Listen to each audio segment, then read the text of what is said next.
Only the truth will set you free.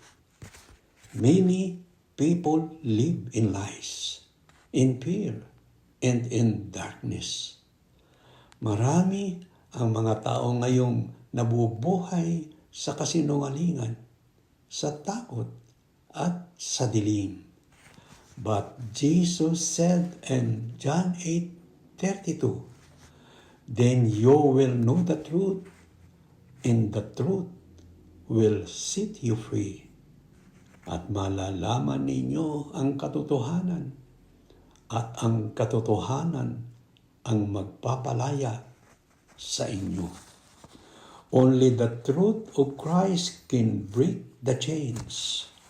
Don't hold on to lies. Walk in His light. Tanging katotohanan ni Kristo ang makapagpapalaya sa ating mga tanikala. Huwag kang kumapit sa kasinungalingan. Lumakad ka sa liwanag ng ating Panginoong Hesus at tayo'y magtatagumpay. Amen? Pagpalain tayo ng Diyos. God bless us all.